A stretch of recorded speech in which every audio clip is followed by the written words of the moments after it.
नमस्कार दोस्तों।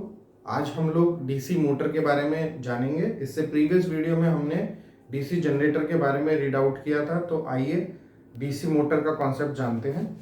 देखिए, डीसी मोटर, सबसे पहले हम मोटर के बारे में जानेंगे कि मोटर क्या होती है। विद्युत ऊर्जा को यांत्रिक ऊर्जा में परिवर्तित करने वाली मशीन मोटर कहलाती है। इसका मीनिंग ये हुआ कि जो आपकी इलेक्ट्रिकल एनर्जी है उसे आप कन्वर्टेड कर रहे हो किसमें, मैकेनिकल एनर्जी में, तो उसे हम क्या कहेंगे, मोटर कहेंगे। अब दूसरा पॉइंट ये है कि डीसी सप्लाई से यांत्रिक ऊर्जा पैदा करने वाली मशीन डीसी मोटर कहलाती है। इसका मीनिंग ये हुआ कि कोई ऐसी मशीन जिसे हम डीसी सप्लाई देते हो और मैकेनिकल ऊर्जा वो पैदा करती हो, ऐसी मशीन को हम डीसी मोटर कहेंगे। तो अब आपको डीसी मोटर के बारे में थोड़ी सी जानकारी हो गई होगी, लेकिन यहाँ पे डीसी मोटर का कॉन्सेप्ट जानने के लिए सबसे पहले हम लोग इलेक्ट्रोमैग्नेटिक ड्रैग के बारे में जानेंगे। इलेक्ट्रोमैग्नेटिक ड्रैग, इसको हिंदी में बोलते हैं विद्युत चुंबकीय खिंचाव। विद्युत चुंबकीय खिंचाव। तो इस कॉन्सेप्ट को जानने के लिए एक्चुअल में डीसी मोटर का जो सिद्धांत है वो इसके ऊपर डिपेंड करता है। तो आप अगर इलेक्ट्रोमैग्नेटिक ड्रैग को जान गए तो डीसी मोटर का कॉन्सेप्ट आप जान जाएंगे। तो इससे पहले हमें किसको जानना है, इलेक्ट्रोमैग्नेटिक ड्रैग को। इलेक्ट्रोमैग्नेटिक ड्रैग को किसके द्वारा समझाया जाएगा, वो मैं समझा रहा हूं आपको डीसी जनरेटर के कॉन्सेप्ट के द्वारा। ठीक है, देखिए यहाँ पे मैंने आर्मेचर कॉइल ली हुई है, कौन सी, 90 डिग्री पोजीशन पे। आर्मेचर कॉइल 90 डिग्री पोजीशन पे। इससे प्रीवियस वीडियो में मैंने आपको डीसी जनरेटर के बारे में पढ़ाया था, तो आपको पता होगा कि डीसी जनरेटर का कॉन्सेप्ट क्या है। 90 डिग्री पोजीशन पे मैक्सिमम इंड्यूस्ड ईएमएफ हुआ था कॉइल पे। ये जो आप कॉइल देख रहे हैं बीचों बीच, नॉर्थ और साउथ के बीचों बीच, ये क्या है, ये मैक्सिमम इंड्यूस्ड ईएमएफ कर रही है। तो ये 90 डिग्री की पोजीशन मैंने आपको बताई थी। तो आप इस कॉन्सेप्ट को जानेंगे, इलेक्ट्रोमैग्नेटिक ड्रैग को, यानी विद्युत चुंबकीय खिंचाव को, ये होता क्या है देखेंगे। बड़े ध्यानपूर्वक इसे समझेंगे, बहुत इंपॉर्टेंट टॉपिक है ये। देखिए कि नॉर्थ और साउथ रखा हुआ है और इस कॉइल के अंदर ये जो आर्मेचर कॉइल जो इस बीचों बीच ये रोटेट जो कर रही है, उस पे ईएमएफ इंड्यूस हो जाता है। इसका कॉन्सेप्ट ये है, जनरेटर का कॉन्सेप्ट ये था, जब कोई कॉइल मूव करती है, घुमाई जाती है नॉर्थ साउथ के अंदर यानी मैग्नेटिक फील्ड के अंदर, तो इस कॉइल पे जो घूमती हुई कॉइल है उस पे क्या हो जाता है, वोल्टेज प्रोड्यूस हो जाती है, जिसे हम ईएमएफ बोलते हैं, इलेक्ट्रोमोटिव फोर्स प्रोड्यूस हो जाती है, इसी को हम वोल्टेज बोलते हैं। अगर सर्किट क्लोज होगा, जैसे यहाँ पे सर्किट मैंने क्लोज दिखा रखा है, तो इस पे करंट फ्लो करना शुरू हो जाएगा कॉइल पे। तो आप ये दिखा भी रखा है करंट की डायरेक्शन रेड कलर मार्क से, ठीक। तो जब इस पे करंट प्रोड्यूस हो जाएगा तो इसका अपना एक मैग्नेटिक फील्ड होगा, इस कॉइल का अपना एक मैग्नेटिक फील्ड होगा। मैग्नेटिक फील्ड का मतलब चुंबकीय क्षेत्र, यानी कि चुंबकीय क्षेत्र इसका भी होगा।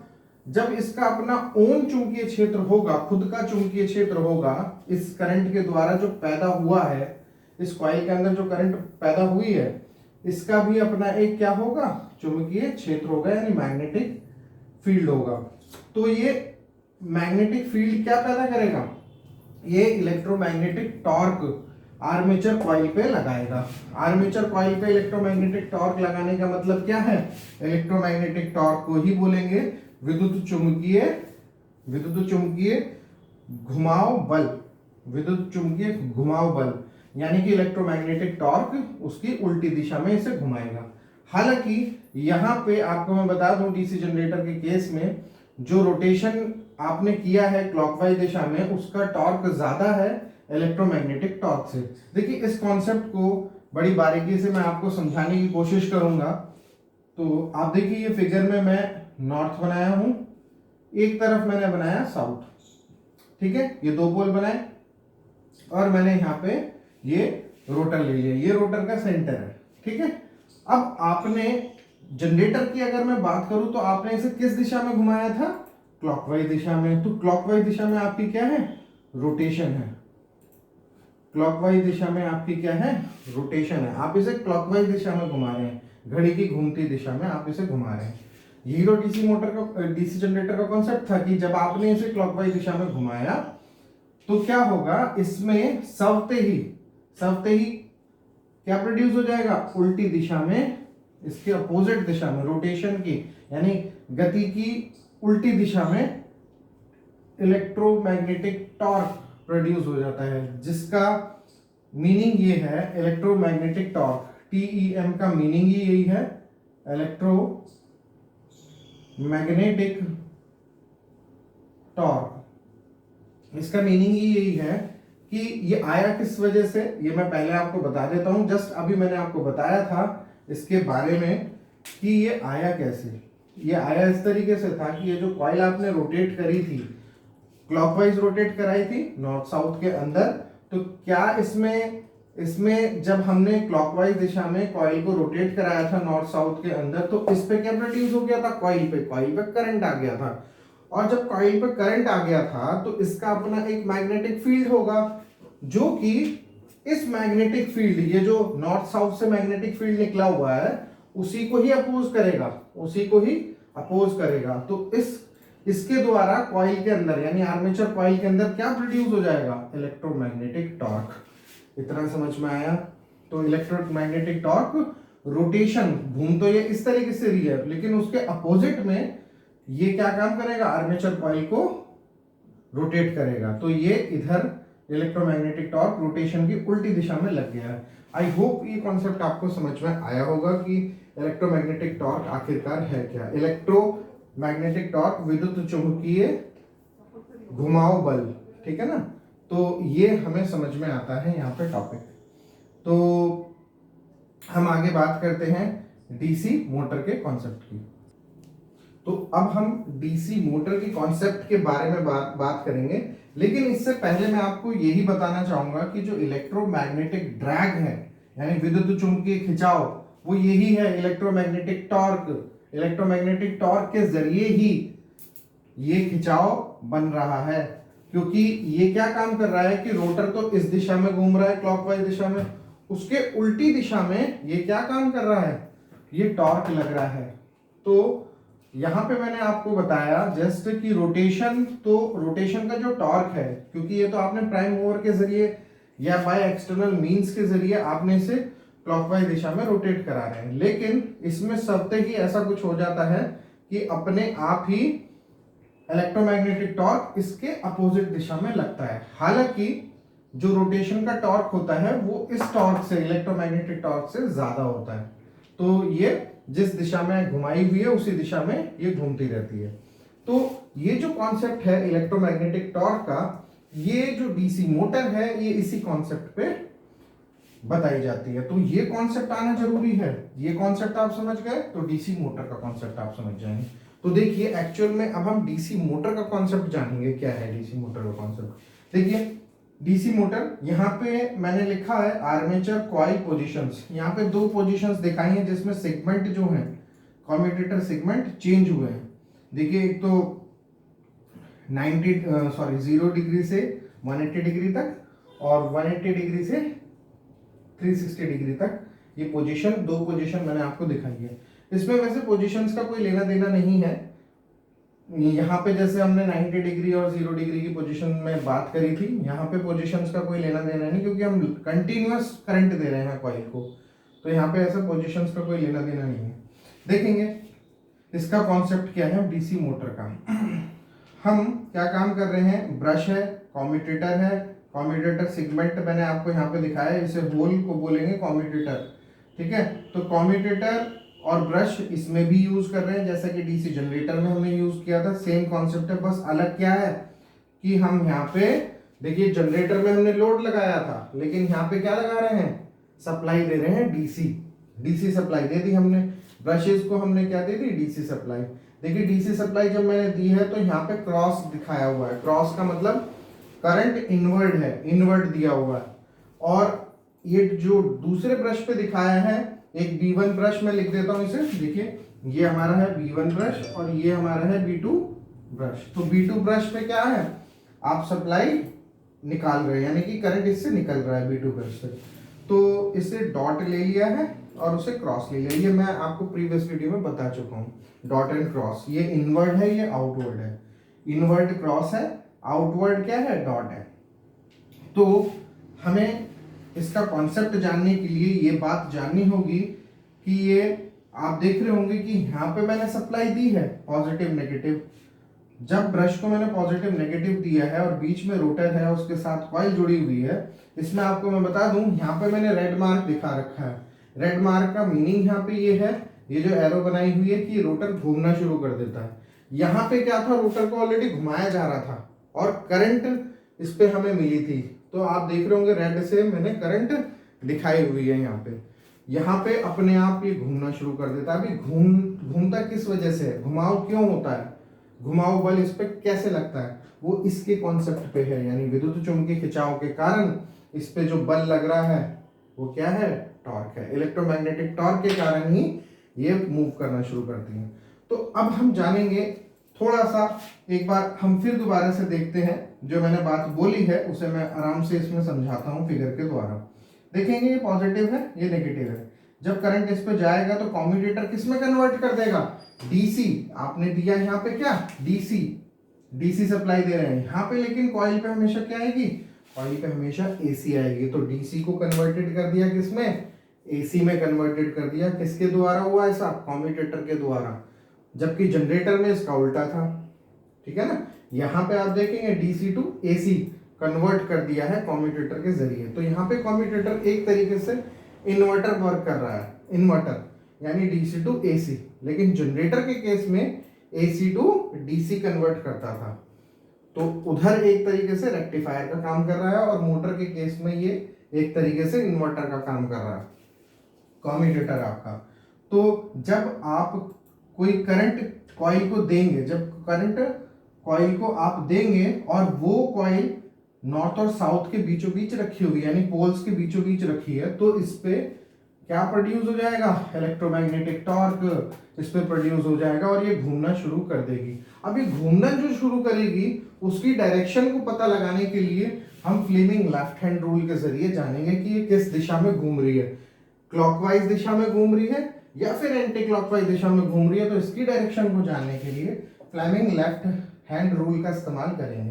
तो मैं आपको इसका कॉन्सेप्ट बताता हूँ फ्लेमिंग लेफ्ट हैंड रूल का। देखिएगा, देखिए ये मैं एक डायरी ले रहा हूँ जिसे आप कॉइल मान के चलिए एक तरीके से। देखिए ये कॉइल किधर की तरफ घूमेगी, by Fleming left hand rule के जरिए हम जानेंगे। देखिए जब आप यहाँ पे देखिएगा, ये था राइट हैंड रूल और ये है आपका लेफ्ट हैंड रूल। ठीक है, इसको आप इस तरीके से जोड़ दें, राइट को लेफ्ट के साथ इस तरीके से अगर आप जोड़ेंगे तो जो यहाँ पे मैंने बताया था कि थंब मोशन की डायरेक्शन को बताता है, और ये आपके फोर फिंगर जिसे तर्जनी उंगली बोलते हैं, ये किसकी डायरेक्शन को बताती है, मैग्नेटिक फील्ड या फ्लक्स की डायरेक्शन को बताती है। और ये मिडिल फिंगर जो बीच की फिंगर होती है, ये किसकी डायरेक्शन को बताती है, ये आपका करंट की डायरेक्शन को बताती है, करंट की डायरेक्शन को बताती है, यानी इंड्यूस्ड ईएमएफ की डायरेक्शन को बताती है। सेम अगर आप ऐसे ही जोड़ दें तो जो मिडिल फिंगर है वो आपको किसकी, करंट की डायरेक्शन को बताएगी, फोर फिंगर आपको किसकी डायरेक्शन को बताएगी, मैग्नेटिक फील्ड की डायरेक्शन को या फ्लक्स की डायरेक्शन को, और थंब मोशन की। तो सेम है, बस आप इसको जोड़ लीजिएगा ऐसे, जिससे आपको पता रहे जो एनर्जी इसके पास थी वही एनर्जी अब इसके पास आ गई है। लेकिन ध्यान रखना है, डीसी मोटर के कॉन्सेप्ट में आपको लेफ्ट हैंड और डीसी जनरेटर के कॉन्सेप्ट में आपको right hand, Fleming right hand rule याद रखना है। तो आप देखेंगे कि ये कॉइल कुछ इस तरीके से रखी हुई है। देखिएगा ये ए पॉइंट है, ये बी पॉइंट है, ये सी पॉइंट है और ये डी पॉइंट है। तो ये कॉइल इस पोजीशन में रखी हुई है। तो अब देखेंगे ये कहाँ पे घूमेगी। देखिए ये है नॉर्थ साउथ की डायरेक्शन, ये जो आपको फोर फिंगर दिखाई जा रही है ये नॉर्थ साउथ की डायरेक्शन है। तो देखिए नॉर्थ से साउथ की डायरेक्शन, जो मैग्नेटिक लाइंस ऑफ फोर्स होती है या मैग्नेटिक फ्लक्स जो होती है, जो फ्लक्स है या मैग्नेटिक फील्ड है, ठीक है ना, चुंबकीय जो क्षेत्र है वो नॉर्थ से साउथ की तरफ होता है। तो आप देखेंगे नॉर्थ से साउथ की तरफ दिखाई गई है, कौन सी, फोर फिंगर। तो अब आप देखेंगे तर्जनी उंगली। अब आप देखेंगे करंट ऑलरेडी मैंने इसमें दे रखा है। तो एक जगह ब्रश पे दिखाया हुआ है क्रॉस, क्रॉस यानी इनवर्ड, बोर्ड के अंदर देखिए इनवर्ड हो गया करंट, ये करंट की डायरेक्शन को बता रहा है, और ये वाली फिंगर किसकी डायरेक्शन को बता रही है, नॉर्थ और साउथ की डायरेक्शन को, यानी फ्लक्स की डायरेक्शन। तो फोर्स इस पे कहाँ लग रहा है, डाउनवर्ड, नीचे की तरफ। तो देखिए ये कुछ इस तरीके से मूव करना चाह रही है, ठीक है ना।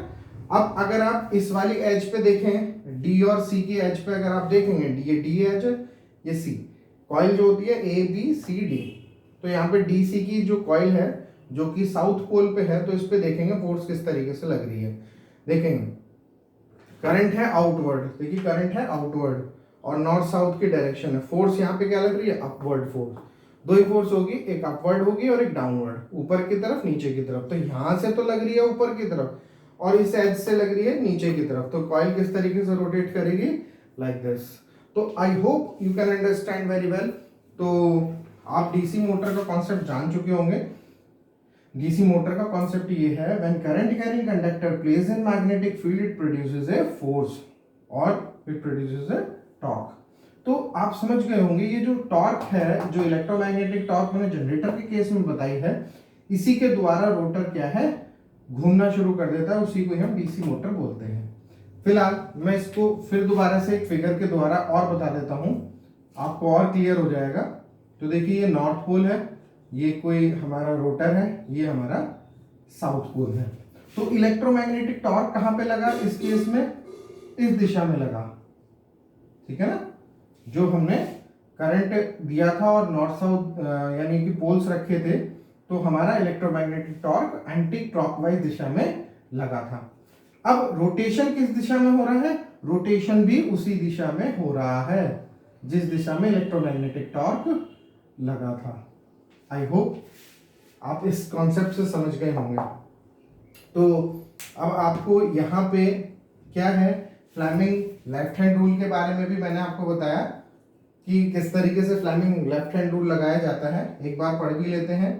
किसी चुंबकीय क्षेत्र में अवस्थित विद्युत धारावाही चालक में पैदा होने वाली घुमाव बल टॉर्क की दिशा ज्ञात करने के लिए, ये जो आप देख रहे हैं इलेक्ट्रोमैग्नेटिक टॉर्क की दिशा को, यानी डायरेक्शन को, कि ये इस क्लॉकवाइज दिशा में या एंटी क्लॉकवाइज दिशा में, इसकी दिशा को जानने के लिए हम फ्लेमिंग लेफ्ट हैंड रूल यानी फ्लेमिंग बायां हाथ का नियम का इस्तेमाल करेंगे। तो आपको सेम जो आपने जनरेटर के केस में लिया था, थंब मोशन बताता है, फोर फिंगर आपकी फ्लक्स बताती है और मिडिल फिंगर आपकी ईएमएफ बताती है। इसमें आपको मैं बता दूं, दो चीजें ऑलरेडी गिवन रहेगी। कौन सी दो चीजें गिवन रहेगी, देखेंगे फोर फिंगर फ्लक्स गिवन है और करंट गिवन है, यानी ये दोनों गिवन है और ये वाली आपको फाइंड करनी पड़ती है। तो ये बात भी आपको याद रखनी है एग्जाम पॉइंट ऑफ व्यू से।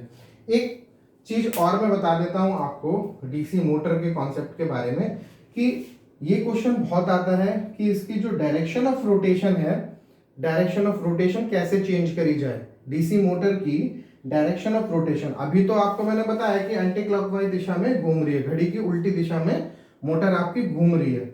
जनरली आपको मैं बता दूं, जनरेटर को हम बोलते हैं क्लॉकवाइज दिशा में घूमती है और मोटर उल्टा, उसके उल्टा यानी कि एंटी क्लॉकवाइज दिशा में घूमती है। तो इसका कॉन्सेप्ट तो आपको समझ में आ गया होगा, लेकिन मैं क्वेश्चन के बारे में बात कर रहा हूं जो कि बहुत इंपॉर्टेंट क्वेश्चन है, कि अगर आपकी मोटर एंटी क्लॉकवाइज दिशा में घूम रही है, अगर आपको इसकी दिशा चेंज करनी है तो ये कैसे चेंज होगी। दो तरीके से चेंज करी जा सकती है। एक तो इन पोल्स के जरिए, अगर पोल्स को इंटरचेंज कर दें, नॉर्थ इधर कर दें, नॉर्थ को इधर, साउथ को इधर कर दें, तो ऐसा होगा कि रोटर अपनी डायरेक्शन को चेंज कर देगा। यानी पहले तो वो इस तरीके से घूम रहा था एंटी क्लॉकवाइज, फिर वो घूमना शुरू कर देगा क्लॉकवाइज दिशा में, ठीक है। दूसरा, हम आर्मेचर कॉइल के अंदर ये जो करंट फ्लो कर रही है, इसकी दिशा को अगर हम चेंज कर दें तो भी ऐसा हो सकता है कि रोटर उल्टी दिशा में घूमना शुरू कर देगा। घूमते, क्योंकि घूम इधर की तरफ रहा है, किसमें, एंटी क्लॉकवाइज, तो क्लॉकवाइज दिशा में घूमना शुरू कर देगा। तो अगर आप इसका करंट की डायरेक्शन को चेंज करेंगे, ये कैसे चेंज हो पाएगी, ये टर्मिनल्स को अगर आप चेंज कर दें, पॉजिटिव इधर रखें और नेगेटिव इधर रखें, तो इसकी डायरेक्शन क्या है, चेंज हो जाएगी। तो आई होप इन दो चीजों के कारण आप इस रोटर की डायरेक्शन को चेंज कर सकते हैं, रोटर की डायरेक्शन को चेंज कर सकते हैं। अगर आप दोनों ही चेंज करेंगे, दोनों ही चेंज कहने का मतलब ये है कि पोल्स की डायरेक्शन को भी चेंज कर रहे हैं, ये नॉर्थ उधर रख दिया, साउथ इधर रख दिया, और इसे भी आपने चेंज कर लिया, तो आपकी रोटर की डायरेक्शन चेंज नहीं होगी। जिस दिशा में वो घूम रही थी, यानी एंटी क्लॉकवाइज दिशा में इस कंडीशन में घूम रही थी, तो उसी दिशा में ये घूमती रहेगी। तो ये कॉन्सेप्ट समझ में आ गया होगा। अब एक फाइनल कॉन्सेप्ट की और मैं बात कर लेता हूं, बैक ईएमएफ की। ये बहुत ही इंपॉर्टेंट है, बैक ईएमएफ, ये बहुत ही इंपॉर्टेंट टॉपिक है बैक ईएमएफ। तो इसके बारे में हम जानेंगे। मैं कोशिश करूंगा कि मैं यहीं पे इस कॉन्सेप्ट को बता दूं, क्योंकि हम एक साथ काफी सारी चीजें लेके चल रहे हैं, तो मैं सोच रहा हूं कि यहाँ पे बैक ईएमएफ को भी आपको बता देता हूं। देखिए बैक ईएमएफ एक्चुअल में होता क्या है। यहाँ पे आप देखे होंगे कि कॉइल को आप करंट दिए हैं, कॉइल को ऑलरेडी आपने क्या दिया होगा, करंट दिया हुआ है, और वो नॉर्थ साउथ के अंदर रखी हुई है, ठीक है। तो क्या होगा कि ये रोटेट करना शुरू कर देती है। इतना तो समझ में आ गया होगा कि ये मोटर का कॉन्सेप्ट है। जब कोई कॉइल रोटेट कर रही होगी नॉर्थ साउथ के अंदर, तो उस पे क्या प्रोड्यूस हो जाएगा, उस पे प्रोड्यूस हो जाएगा करंट, इंड्यूस्ड ईएमएफ, यानी इस कॉइल पे इंड्यूस्ड ईएमएफ प्रोड्यूस हो जाएगा। इंड्यूस्ड ईएमएफ प्रोड्यूस हो जाएगा, वो इस तरीके से प्रोड्यूस होगा कि इस करंट का, जो पहले से ही करंट दी हुई थी, उसका अपोज करेगा, उसका अपोज करेगा। तो इसी को ही हम क्या कहते हैं, बैक ईएमएफ कहते हैं। ध्यानपूर्वक सुन लीजिएगा, क्योंकि काफी बच्चों को बैक ईएमएफ का कॉन्सेप्ट नहीं पता। मैं फिर दोबारा से बता दे रहा हूं, बड़े ध्यानपूर्वक समझेंगे। ये कॉइल एक्चुअल में उल्टी दिशा में घूम रही थी, ठीक है, इतना समझ में आता है। उल्टी दिशा में जब ये घूम रही थी और नॉर्थ साउथ के अंदर है, यानी मैग्नेटिक फील्ड यानी चुंबकीय क्षेत्र के अंदर है, तो इस पे क्या प्रोड्यूस हो जाएगा, कॉइल पे प्रोड्यूस हो जाएगा आपका जनरेटिंग एक्शन, जनरेटर का एक्शन, यानी इस कॉइल पे इंड्यूस्ड ईएमएफ हो जाएगा। जब कोई कॉइल घुमा दी गई है नॉर्थ और साउथ के अंदर, तो उस पे ईएमएफ इंड्यूस हो जाती है। जनरेटर का कॉन्सेप्ट था, तो मोटर के अंदर जनरेटर का कॉन्सेप्ट लग गया, यानी इस पे इंड्यूस्ड ईएमएफ आ गई। इंड्यूस्ड ईएमएफ आई, सर्किट क्लोज था, तो इस पे करंट आना शुरू हो गई, जिसने मेन वोल्टेज का, जो आपकी यहाँ पे करंट दी थी, या मेन करंट का अपोज करने लग गया। तो इसी को ही क्या कहा, बैक ईएमएफ। जो करंट होगी वो जस्ट इसका क्या करेगी, अपोज करेगी, इसके उल्टे में, उल्टी दिशा में करंट इस कॉइल के, आर्मेचर कॉइल के अंदर फ्लो करना शुरू कर देगी। इसी को ही हम क्या कहते हैं, बैक ईएमएफ कहते हैं। तो अब आप समझ गए होंगे कि डीसी मोटर का कॉन्सेप्ट कितना जरूरी है जानना। तो वन बाय वन करके मैं आपको बता देता हूं आज मैंने आपको इस टॉपिक में क्या पढ़ाया। देखिए डीसी मोटर का कॉन्सेप्ट मैंने सबसे पहले आपको पढ़ाया। डीसी मोटर का कॉन्सेप्ट में ये बहुत इंपॉर्टेंट पॉइंट है, विद्युतिक ऊर्जा को यांत्रिक ऊर्जा में परिवर्तित करने वाली मशीन मोटर कहलाती है। दिस इज वेरी इंपॉर्टेंट कि इलेक्ट्रिकल एनर्जी को वो मैकेनिकल एनर्जी में कन्वर्ट करती है। पहला पॉइंट मैंने आपको क्लियर किया। दूसरा, हम लोग इलेक्ट्रोमैग्नेटिक टॉर्क के बारे में जाने। इलेक्ट्रोमैग्नेटिक टॉर्क क्या होती थी, ये विद्युत चुंबकीय खिंचाव है एक तरीके से, कि जिसकी वजह से इलेक्ट्रोमैग्नेटिक टॉर्क उत्पन्न होती है, ठीक है ना। तो आप देख रहे होंगे ये कॉन्सेप्ट भी मैंने आपको बताया डीसी जनरेटर के द्वारा। तो ये सेकंड कॉन्सेप्ट था जो मैं आपको बता रहा हूँ। इसी कॉन्सेप्ट पे डीसी मोटर आपके डिपेंड करती है।